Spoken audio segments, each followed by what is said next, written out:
புத்தக பிரியர்கள் அனைவரையும் நமது அமுதசுரபி சேனலுக்கு அன்புடன் வரவேற்கிறேன்.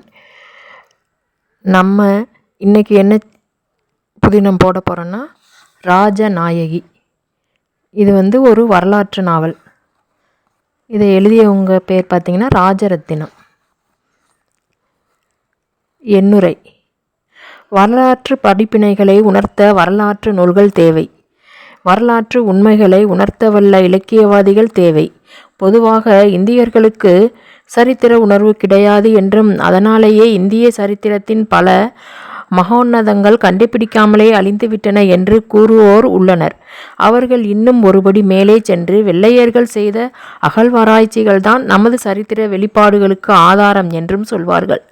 கங்கை கொண்ட சோழபுரத்து கோவிலில் இடிபாடுகளை கண்டு கல்லணை கட்டியவர்கள் ஆங்கிலேயர்கள்தான் என்பதை மறந்துவிட்டனர். இந்தியர்களுக்கு சரித்திர உணர்வு உண்டு என்பது மெய்கீர்த்திகளாலும் கல்வெட்டுகளாலும் தெரிய வருகின்றது. ராமகாவியத்தை செய்த வால்மீகி அதை சீதாயாஸ் சரிதம் இதம் என்றார்.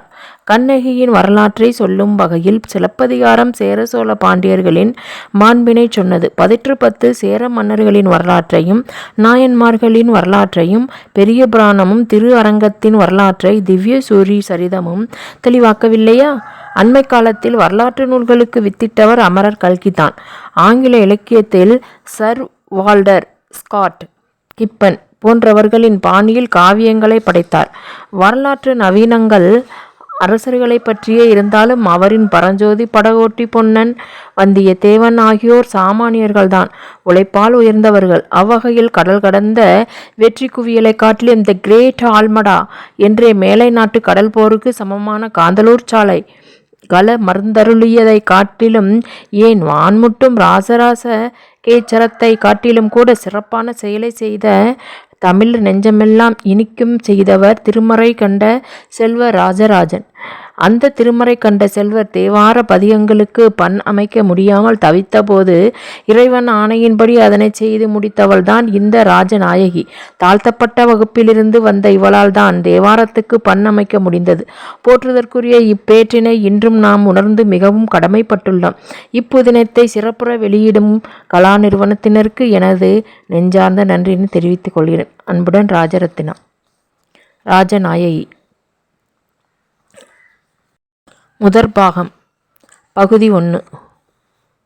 செங்கதிரோன் சேர நாட்டின் வனத்தை காண மேற்கே ஆனமலை காட்டினுள் புக முயற்சி செய்து கொண்டிருந்தான். கருமுகில் ஒன்று பிரிய போகும் காதலனை அணைய துடிக்கும் காதலியை போல் ஆதவனை தழுவியது. கதிரோனின் செங்கதிர் சற்றைகள் முகில் மறைப்பை தாண்டி மேலை சால்வை சாய்ந்த விழுந்த பொழுது அதன் செவ்வண்ணம் எத்தர்களின் உள்ளத்தை கண்டு சிரிப்பதை போல தோன்றியது. கரிமுகிலையும் தாண்டி சில ஒளிக்கதிர்கள் நெய்யலாற்றின் மேல் விழுந்து அதன் மேல் பரப்பை தங்க பாலமாய் எடுத்து காட்டியது. கணுக்கால் அளவு ஆழமே இருந்த தெளிந்த தண்ணீரில் மணற்பரப்பின் மேல் கிடக்கும் கூழாங்கற்கள் சிறு பருக்கை கற்கள் எல்லாம் பொன் மூலாம் பூசியது போல தோற்றமளித்து வண்ண நிறங்களை வாரி கொட்டியது. நொய்யலாற்றங்கரை ஓரமாக நாணர் புதர்கள் மண்டி கிடந்தன. ஆற்றின் கரையோரமாக அமைந்த அந்த பாதையில் ஒரு குதிரை விரைந்து சென்று கொண்டிருந்தது. இடக்கு செய்த குதிரையை அடக்க அந்த வாலிப பிரயாணி செய்த முயற்சிகளை பார்த்தால் அவனுக்கு அவ்வளவாக குதிரை பயிற்சி போதாது என்பதை அறிய முடிந்தது.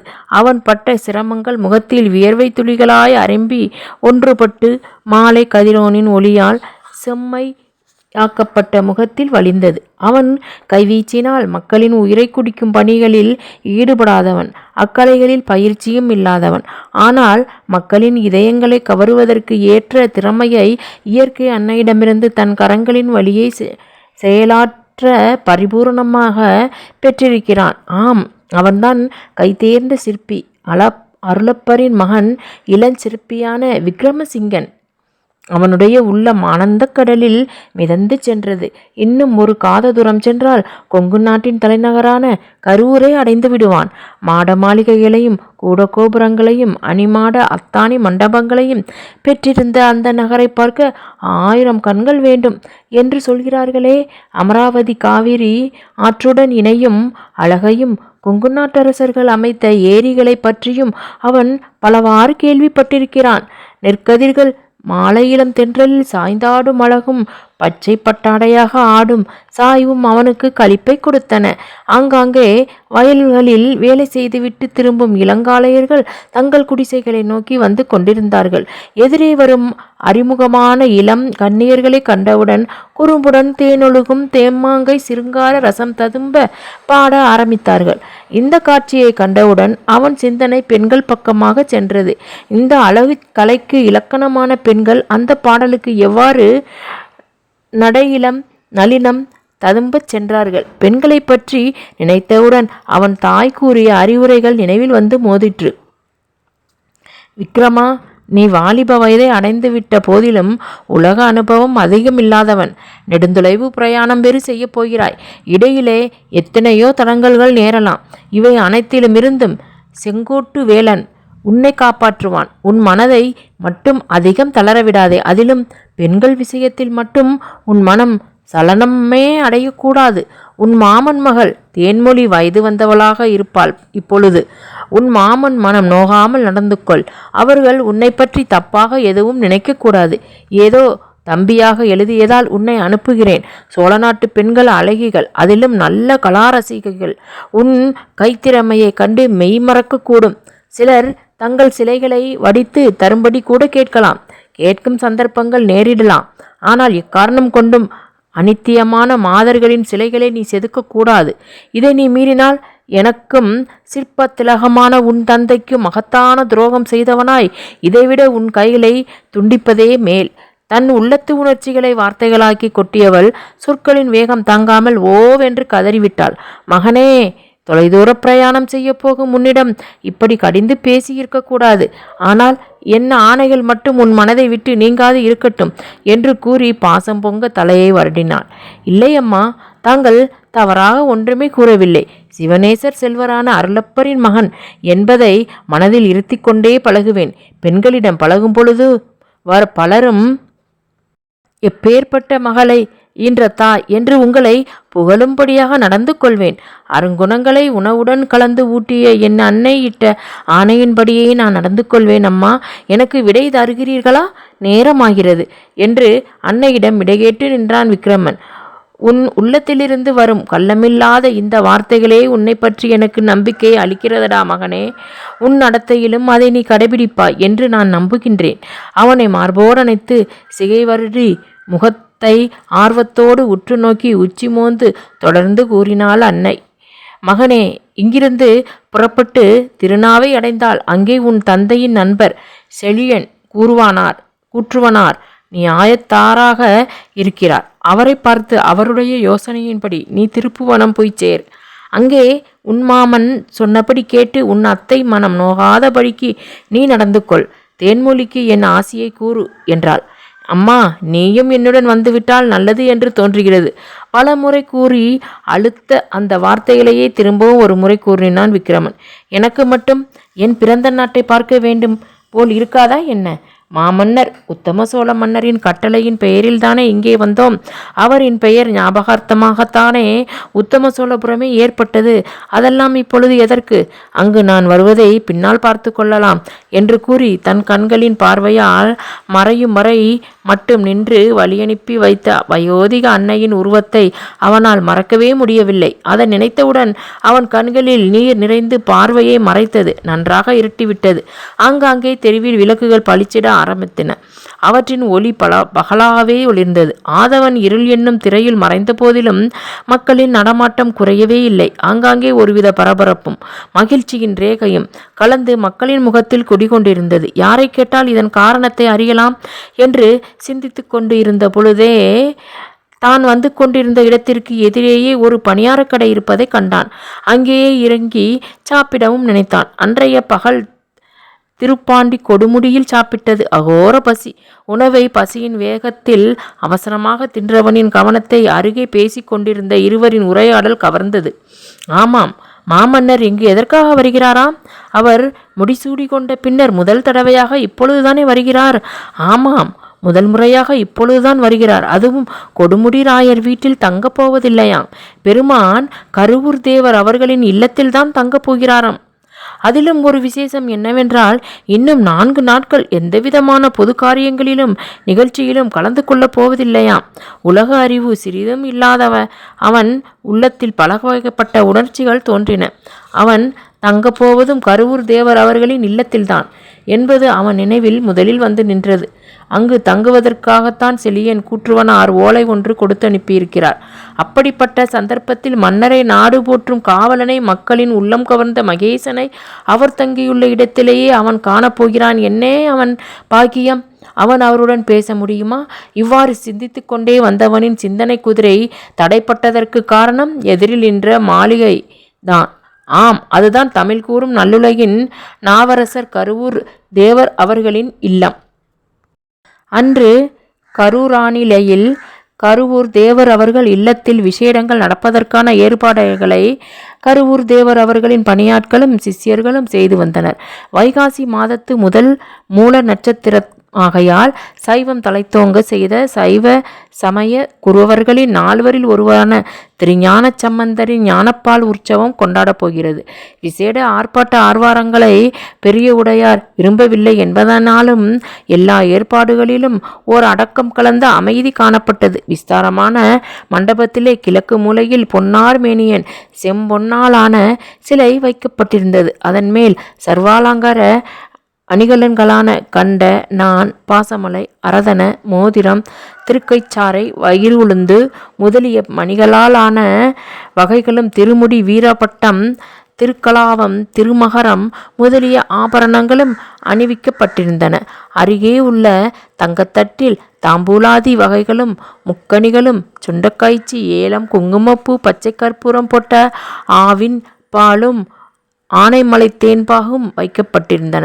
மற்றும் பல வெள்ளி தட்டுகளில் முல்லை, இருவாட்சி, மல்லிகை, செவ்வரளி இவைகள் தத்தம் பாக்கியத்தை நினைத்து பெருமைப்படுவது போல வண்ணங்களில் கொட்டி குவிந்திருந்தன. அதன் அருகே எளிய தோற்றமுள்ளவனாயினும் அரிய வாய்ப்பை உடையவன் என்பதை தெரிவிக்கும் வகையில் பூக்குடைகளில் வில்வ தலங்கள் பறைசாற்றி கொண்டிருந்தன. கோயிலின் முதல் ஜாம பூஜை முடிந்து தோடுடைய செவியனின் திருவீதி உலா புறப்பட்டு விட்டதென்பதை முரசொலி அறிவித்தது. 2 நாளிகை பொழுதிற்கெல்லாம் வாயிற்புறத்தில் கலகலவென்ற பரபரப்பு ஏற்பட்டது. முதலில் கொங்கு நாட்டு நாவரசர், தமிழ் வளர்த்த செம்மல், மறையவர் போற்றும் மாமுனிவர் கருவூர் தேவர் அவர்கள் எதிர்கொண்டழைக்க சைவம் வளர்க்கும் தன்முகில் திருமறை போற்றும் செவிலி நித்திய வினோதர், சிவபாத சேகரர், பெருவுடையார், மேன்மைமிகு குந்தவை பிராட்டியாரின் அருமை தம்பி அருண்மொழி தேவர் வந்து கொண்டிருந்தார்.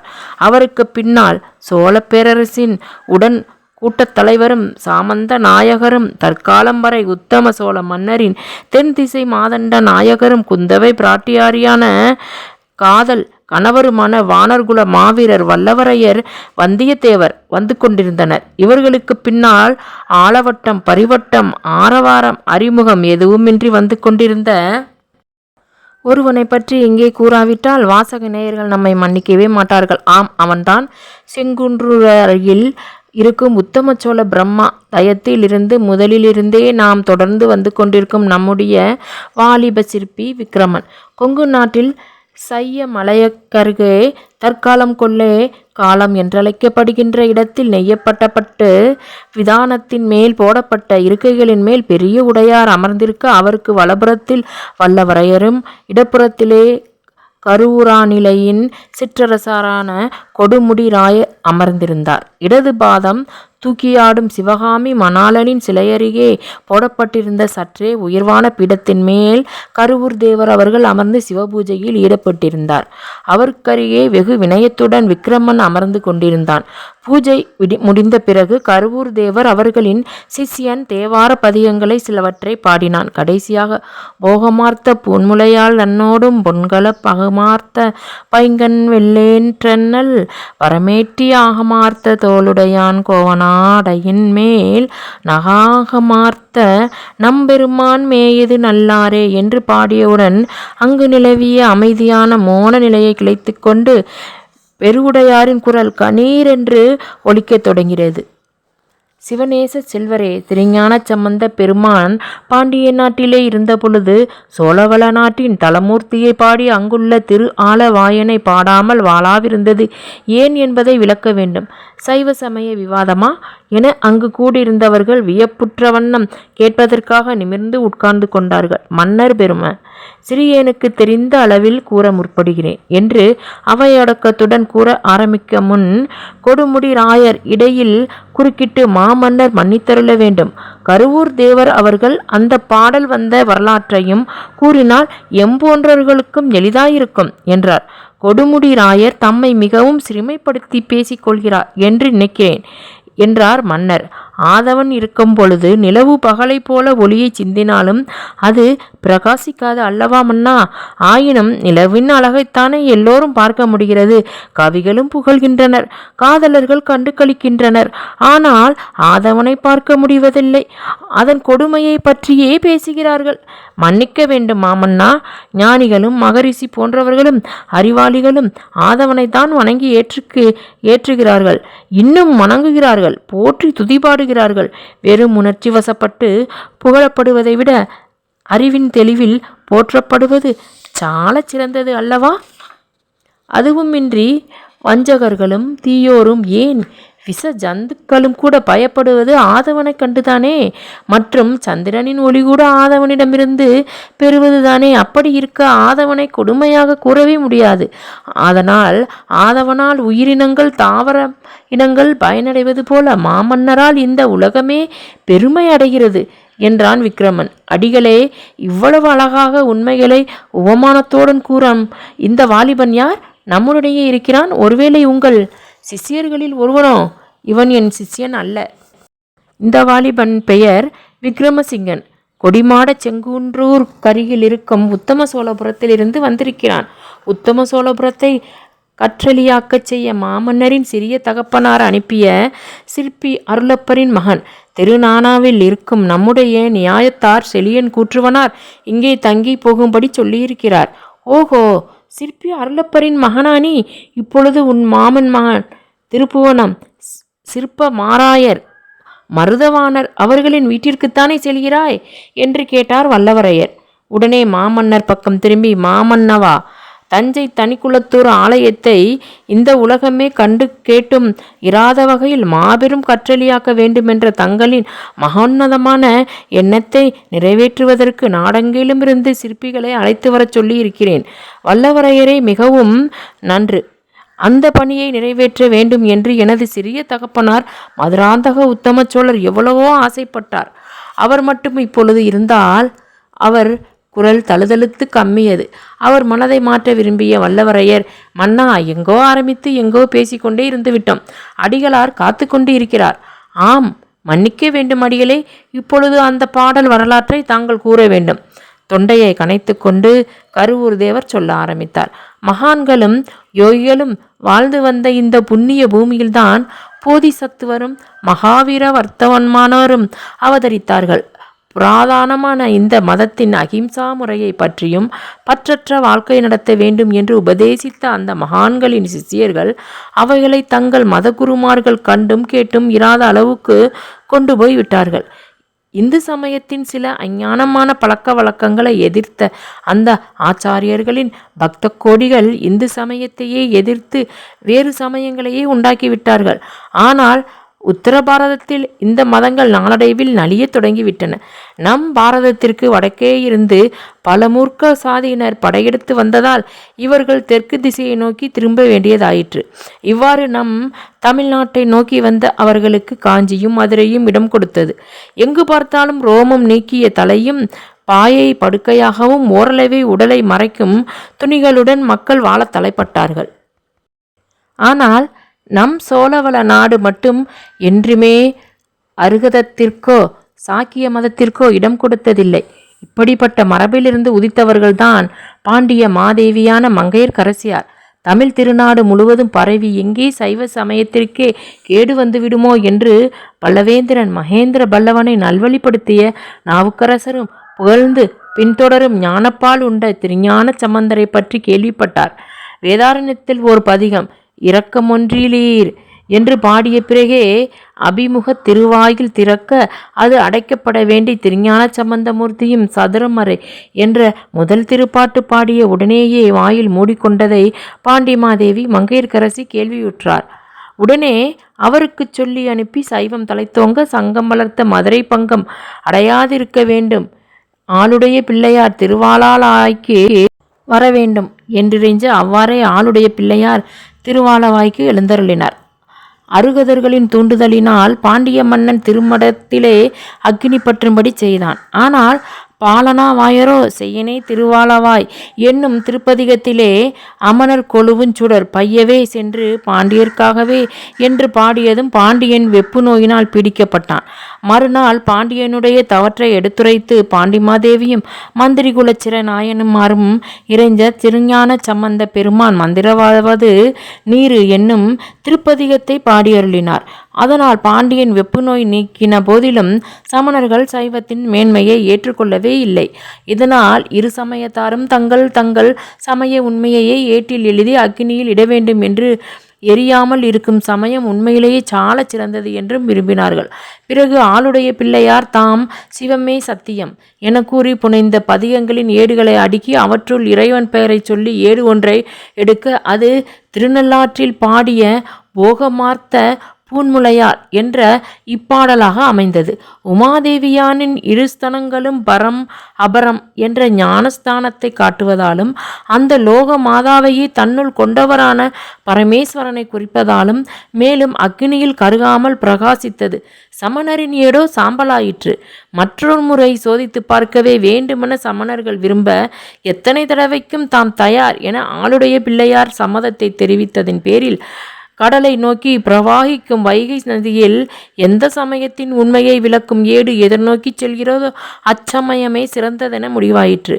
அருகதர்கள் அந்தி நாத்தி என்று தமது உண்மை எழுதிய ஏட்டை நதியில் போட அது ஆற்றின் வேகத்தை விட அதிவேகமாக கடலை நோக்கி ஓட ஆரம்பித்தது. ஆனால் திருஞான சம்பந்தர் வாழ்க அந்தனர் என்ற பதிகத்தை பாடி அதை ஏட்டில் எழுதி வைகை நதியில் விட அத்திரு ஏடு நதியை எதிர்த்து நீரை கிழித்து கொண்டு ஓடிற்று. அத்திருப்பதிகத்திலே வேந்தனும் ஓங்குக என்றவுடன் பாண்டியனுடைய கூணும் நிமிர்ந்தது என்று சொல்லி முடித்தார். தொடர்ந்து, மன்னா, அன்றும் பாண்டிய நாட்டை காக்க ஒரு சோழ நாட்டு பெருமகன் தேவையாயிருந்தது. இன்றும் பாண்டிய நாடு அவ்வாறே தங்களை எதிர்நோக்கி காத்து கொண்டிருக்கிறது என்றார். ஆனால் இன்றைக்கும் திருஞான சம்பந்தர் இருந்திருந்தால் வைகைக்கரை பரீட்சை நடத்தியே இருக்க முடியாது என்றான் விக்கிரமன். ஏன் தம்பி அப்படி சொல்லுகிறாய்? ஆமாம், குடிக்கவே தண்ணீர் இல்லாத வைகை நதியில் எப்படி ஏடு இட முடியும் என்றான் விக்கிரமன். கடகடவென நகைத்த மாமன்னர், வந்தியத்தேவரே, இந்த பிள்ளை புத்திசாலியாய் காணப்படுகிறான், இவனும் நம்முடன் இருக்கட்டும் என்று கூறினார். நானும் அதைத்தான் சொல்ல இருந்தேன். எப்பொழுதும் புன்னகை தவழும் தங்கள் வதனம் அரச பதவி ஏற்றதிலிருந்து கலகலவென்று சிரித்தே பார்த்ததில்லை. இன்றுதான் அந்த பாக்கியம் கிடைத்தது என்று கூறிய வல்லவரையர் விக்கிரமனின் கையை பிடித்து கொண்டார். அப்பொழுது அங்கு இருந்த ஒரு காலாமுக சைவனின் முகத்தை உற்று பார்த்தார். பிறகு சற்றே ஒதுக்குப்புறமாக இருந்த இடத்தை நோக்கி சென்றார். அந்த காலாமுகனும் அவரை பின்தொடர்ந்து சென்றான். வந்தியத்தேவர் பிடித்திருந்த கையை விடாமல் இருந்தபடியால் விக்கிரமனும் வந்தியத்தேவருடன் செல்ல வேண்டியதாயிற்று. விக்கிரமனுக்கு தான் இருப்பது மண்ணுலகில் தானா அல்லது தேவர்கள் நடுவில் இருக்கிறோமா என்ற ஐயம் ஏற்பட்டது. அதுவும் மாமன்னர் சொன்னதை கேட்டபொழுது அவனுக்கு நிலை கொள்ளவே இல்லை. கருவூரில் யானைகள் இருக்கின்றனவென்றும் அவைகள் பல வகை வேடிக்கைகள் செய்து காட்டுவதற்கு பழக்கப்பட்டவை என்றும் கேள்விப்பட்டிருக்கிறான். அவனுடைய அடிமனதில் கூட அவ்வாறு யானையின் மேல் ஏறி சிறிது தூரம் செல்ல வேண்டும் என்ற அவா இருந்து வந்தது. அன்று முன்னிரவு வேளையில் சுவாமி ஊர்வலத்தின் பொழுது யானையை சற்று தூரத்தில் நின்று வேடிக்கை பார்த்தான். அருகில் சென்று ஆசையாக பார்த்தால் கருவூர் தேவரின் சிஷ்யர்கள் ஏதேனும் நினைத்துக் கொள்வார்களோ என்று பேசாமல் இருந்து விட்டான். அப்படி யானையின் மேல் ஏறி சிறிது தூரம் செல்ல வேண்டும் என்று ஆசைப்பட்டவனின் எதிரில் தேவேந்திரனே நேரில் தோன்றி, அப்பா விக்ரமா, உன்னுடைய ஆசைக்காக எம்முடைய ஐராவதத்திற்கு யானைபாகனாக நியமித்திருக்கிறோம் என்று கூறுகிறார். அந்த ஐராவதத்தின் வாயில் தேவலோகத்து நந்தவனம் என்ற வனத்தின் இலைகளை தரும்பொழுது அதன் துதிக்கையை தடவி தருகிறான். சே, என்ன இருந்தாலும் இவ்வளவு அழகான ஐராவதத்திற்கு எவ்வளவு சொரசொரப்பான ரோமங்கள் இருக்க வேண்டாம். என்னப்பா தம்பி, கையை இவ்வளவு அருமையாக தடவி தருகிறாயே, ஏதாவது பகற்கனவு காண்கிறாயா? ஏது, என்னை விட பெரிய பகற்கனவுகள் காணுவாய் போலிருக்கே. இல்லை, ஐராவதம் வந்து தங்கள் யானை, மன்னிக்க வேண்டும் தேவேந்திரன் என்றான். அப்பொழுதுதான் தான் இருப்பது தேவலோகத்தில் ஐராவதத்தின் அருகில் அல்ல, கருவூர் தேவர் அவர்களின் இல்லத்தில் வல்லவரையர் வந்தியத்தேவரின் கையை பிடித்திருக்கிறோம். தாம் தடவியது ஐராவதத்தின் துதிக்கையை அல்ல, சோழ மண்டலத்தின் சாமந்த நாயகரான வந்தியத்தேவரின் ரோம மிகுந்த கரங்களை தான் தடவியிருக்கிறோம் என்பதை உணர்ந்தான். அவனை அறியாமல் சிரித்தான். என்னப்பா சிரிக்கிறாய்? என்னிடம் சொல்லலாமா? விக்கிரமன் தன் மனதில் உள்ளதை அப்படியே கூறினான். வந்தியத்தேவர் சிரித்துக்கொண்டே, நீ உன் மனதில் உள்ளதை அப்படியே சொன்னதை பற்றி சந்தோஷம். உன் தந்தையும் அப்படியேதான் மனதில் பட்டதை சொல்லுவார். அவர் மட்டும் உயிருடன் இருந்திருந்தால் என்று கூறிய வந்தியத்தேவரின் முகவாட்டமுற்றது. தன் தந்தையை பற்றி சோழ நாட்டு சாமந்த நாயகருக்கு நன்றாக தெரிந்திருக்கிறது. அதுவும் அவர் குணங்கள் கூட தெரிந்திருக்க வேண்டுமென்றால் நன்றாக நெருங்கி பழகி இருக்க வேண்டும். மன்னிக்க வேண்டும் ஐயா, தங்களுக்கு என் தந்தை அருளப்பரை நன்கு தெரியுமா? தெரியுமா என்றா கேட்கிறாய்? இந்த சோழவள நாடு உன் தந்தைக்கு எவ்வளவு கடன் பட்டிருக்கிறது என்பது தெரியுமா? ஆனால் வெளி உலகிற்கு அது தெரியாது. ஆமாம், உன் தந்தையை பற்றி உன் தாய் உன்னிடம் ஒன்றுமே கூறவில்லையா என்று கேட்டார் வந்தியத்தேவர். இல்லை ஐயா, நானும் இதனால் வரையில் அதிலெல்லாம் அக்கறை எடுத்துக்கொள்ளவில்லை. சிற்பம் படித்த நேரம் போக எங்களூர் கோயில் அருகே உள்ள விளக்கு கம்பன்தான் என்னுடைய இருப்பிடம். அதனால் ஊரார்கள் கூட என்னை கம்பத்தின் மணியக்காரர் என்று பொருள்பட கம்பன் மணியன் என்று அழைப்பார்கள். ஓஹோ, சரி. காலம் வரும்பொழுது நானே உன்னிடம் எல்லாவற்றையும் கூறுகிறேன். ஆனால் ஒன்று மட்டும் நினைவில் வைத்துக்கொள். நித்திய வினோதரும் சிவநேச செல்வரும் மற்ற எவரையுமே பார்த்த மாத்திரத்திலேயே அவர்களுடைய தராதரத்தை அளவிடக்கூடிய அருண்மொழிவர்மர் ஒன்றுமில்லாமல் ஏதேச்சையாய் சந்தித்த ஒரு சிற்பியை தன்னுடன் கூடியிருக்கும்படி அனாவசியமாய் சொல்ல மாட்டார் என்பதை மனதில் வைத்துக்கொள். ஆனால் இது வேறு யாருக்குமே தெரிய வேண்டாம் என்று விக்கிரமனை நோக்கி புரிந்தும் புரியாமலும் சொல்லி தட்டி கொடுத்தார் வல்லவரையர். அவர்கள் பேசிக்கொண்டே மாமன்னரை பின்தொடர்ந்து தோட்டத்திற்குள் பிரவேசித்தார்கள். தோட்டத்தில் நட்சத்திர கூட்டங்கள் அளித்த சிறு வெளிச்சத்தை தவிர ஒரே இருட்டாக இருந்தது. அந்த காளாமுகனின் முகத்தை பார்க்கவே ஒரே பயங்கரமாக இருந்தது. விக்கிரமனுக்கு பயத்தை விட அருவருப்பே அதிகமாக இருந்தது என்றே கூறலாம். காளாமுகனின் நீண்ட தாடியும் தடித்த பிரிபிரியான சடையும் ஆழமான சிவந்த கண்களும் கூர்வாளையொத்த மீசையும் புலித்தோல் ஆடையும், அப்பப்பப்பா, எதற்காகத்தான் மாமன்னர் இவனை தொடர்ந்து போகிறாரோ? கருவூர் தேவரை கூட கவனிக்காமல் என்ன அவசரமோ? அரசராயிருந்தால் பலதரப்பட்ட மக்களை சந்திக்க வேண்டியதுதானே. விருப்பு வெறுப்புகளை கவனித்தால் எப்படி அரசாங்கத்தை கவனிக்க முடியும்? ஆமாம், தானும் நடப்பதையெல்லாம் கவனித்து கொள்ள வேண்டும். தனக்கும் இந்த சோழ வள நாட்டிற்கும் ஏதோ சம்பந்தம் இருக்கிறது. அது என்னவாக இருக்கும்? வல்லவரையர் தம் தந்தையை பற்றி கூறினாரே, அவர் கைதேர்ந்த சிற்பிதானா? அன்னை கூட எதுவுமே கூறவில்லையே. நான் ஒரு அரசகுமாரனோ? சே, தன்னிடம் அந்த லட்சணங்கள் என்ன இருக்கிறது?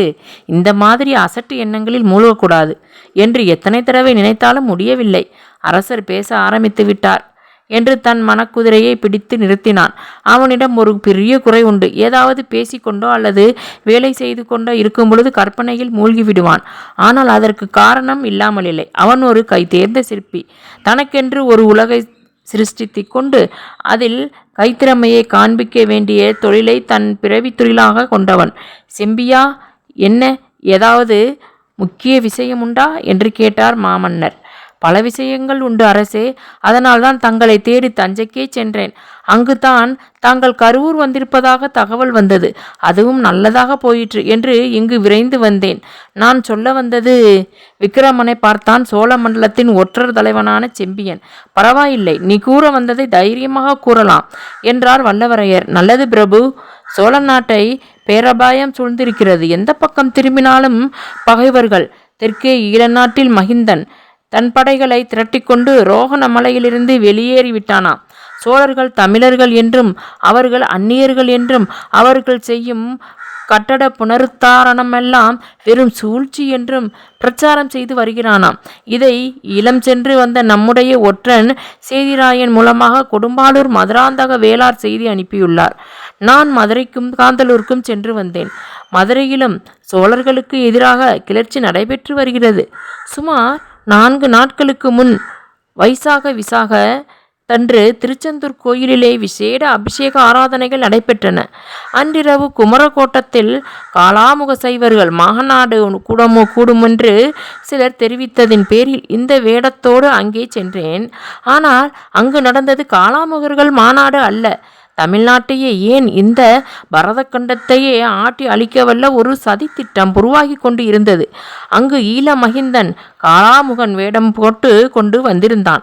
பாண்டியன் அமரபுஜங்கன், வீர கேரளன், சேரமன்னன், பாஸ்கர ரவிவர்மன் எல்லோரும் வந்திருந்தார்கள். அதை தவிர கடம்பர் கூட்டத் தலைவன் நன்னன் மாறனார் வந்திருந்தார். அராபியர்களும் சிலர் வந்திருந்தனர். உன்னை யாரும் அடையாளம் கண்டுபிடிக்கவில்லையா செம்பியா? இல்லை, என்னிடம் நம் கொடும்பாளூர் இலச்சினை இருந்ததால் என்னை யாரும் கண்டுபிடிக்கவில்லை. மன்னர் தம் மன உணர்ச்சிகளை வெளிக்காட்டாமலேயே அப்படி என்ன தீர்மானம் செய்தார்கள் என்று கேட்டார். தெற்கே ஈழப்படைகள் தொண்டநாற்றின் வழியே வந்தும் திரிகோணமலை வழியாகவும் வந்து சோழப்படைகளை தாக்க வேண்டும். சேர மன்னன் பாண்டியம்மன் அமரன் புஜங்கனுக்கு உதவி செய்வதாக வாக்களித்திருக்கிறான். சேர மன்னன் கொங்கு நாட்டை கைப்பற்றி கொண்டு சோழ மண்டலத்தை முற்றுகையிட வேண்டும் என்றும், அப்பொழுது தஞ்சையில் அதிக படைகள் இருக்காது என்பதால் தொண்டை மண்டல படைகள் எல்லாம் கொங்கு நாட்டை நோக்கி செல்லும் என்றும், அப்பொழுது சேர படைகள் பின்வாங்குவது போல் பின் சென்று போக்கு காட்டினால் சீட் புலி நாட்டு படைகள் நுளம்பாடி இவைகள் வழியாக சோழப்படைகளை மடக்கி கொள்ளலாம் என்றும் தீர்மானித்தார்கள். அவ்வாறு சோழப்படைகள் கொங்கு நாட்டிலும் ஈழ நாட்டிலும் ஈடுபட்டிருக்கும் பொழுது சாளுக்கிய அரசன் தைலப்பன் தன்னுடைய படைகளை தொண்டை மண்டலத்தை நோக்கி செலுத்துவான். அப்பொழுது வேங்கையிலிருந்து பாடபனும் அவன் தம்பியும் சாளுக்கியர்களுடன் சேர்ந்து கொள்வார்கள். சாளுக்கிய வேங்கி படையெடுப்பின் கூட்டுக்கு முன்னாலும் பாண்டிய படைகளின் தென் திசை தாக்குதல்களுக்கும் சோழ மண்டலம் ஈடுகொடுக்க முடியாது. அதுவும் சோழ மண்டலத்தில் தற்சமயம் சிறுவர்களின் ஆட்சிதான் நடைபெறுகிறதாம். மாபெரும் வீரர்களான பெரிய பழுவேட்டரையர், ஆதித்ய கரிகாலர், கொடும்பாளூர் பெரிய வேளாளர் எல்லோரும் இறந்து விட்டார்களாலும் மதுராந்தக உத்தம சோழன் ஆட்சியிலும் சைவம் தலைத்ததை தவிர வீரம் செழிக்கவில்லை என்றும் கூறினார்கள். இதுதான் கூறினார்களா? இன்னும் ஏதாவது கூறினார்களா? கூறினார்கள் பிரபு. அதை சொல்லவே என் கூசுகிறது. தங்களிடம் ஆண்மை கிடையாதென்றும் ஒரு பெண்ணின் பேச்சை கேட்டு நடப்பவர் என்றும் பாண்டியன் அமரபுஜங்கன் கூறினார். அதை கேட்ட மன்னர் முகம் சுருக்க, அதை கேட்டு நீ சும்மாவா இருந்தாய்? இருக்க முடியுமா பிரபு? அப்படி பெண் புத்தி படைத்தவர் கோழைகளாய் இருந்தவர்கள் இங்கேதான் இருக்கிறார்கள் என்றேன். அதற்கு பாண்டியன் அமரபுஜங்கன் சும்மா இருக்க மாட்டாரே என்றார் மாமன்னர். அவர் சும்மாதான் இருந்தார். சேரன் கூட ஒன்றும் கூறவில்லை. ஆனால் அதிசயம் என்னவென்றால் அரசே, அதுவரையில் நாங்கள் தமிழ் தெரியாது என்று நினைத்திருந்த ஓர் அராபியன் மட்டும் என்னை பார்த்து பளீரென ஒரு குத்துவிட்டான். இப்பொழுது நினைத்தால் கூட எனக்கு அது வலிக்கிறது என்று கன்னத்தை தடவிக்கொண்டான் செம்பியன். பாசை கூட தெரியாத பொழுது எப்படி அவனுடன் எல்லோரும் பேசினார்கள்? அவனுக்கு தமிழ் தெரியாது என்று தமிழும் அரபும் தெரிந்த ஒருவனை இடையில் வைத்து பேசிக்கொண்டார்கள். அவன் நான் சொன்னதை தெரிந்து கொண்டு அடித்ததை பார்த்த பாண்டியன் சேர ஈழ மன்னர்களே அசந்து போனார்கள். அதன் பிறகு அவனை தமிழில் பேசினான். கொச்சை தமிழில் கரடு முரடாக பேசினாலும் அவன் குரல் கணீரென்று இருந்தது. வேறு யாராவது தமிழ் தெரிந்தவர்கள் அப்படி பேசியிருந்தால் அங்கே விட்டு வைத்திருக்கவே மாட்டேன். ஏனப்படி என்று கேட்டார் மாமன்னர். தங்களை பற்றி கூறியதை கூட பொறுத்து கொண்டு வாய் வார்த்தைகளினால் திருப்பி கேட்டேன். ஆனால் என் தாய்மொழியை வேறு எவரேனும் அப்படி கொலை செய்ய முன்வந்திருந்தால் அவன் உயிர் அங்கேயே தீர்ந்திருக்கும். உன் தமிழ் பற்றி மெச்சினேன் செம்பியா.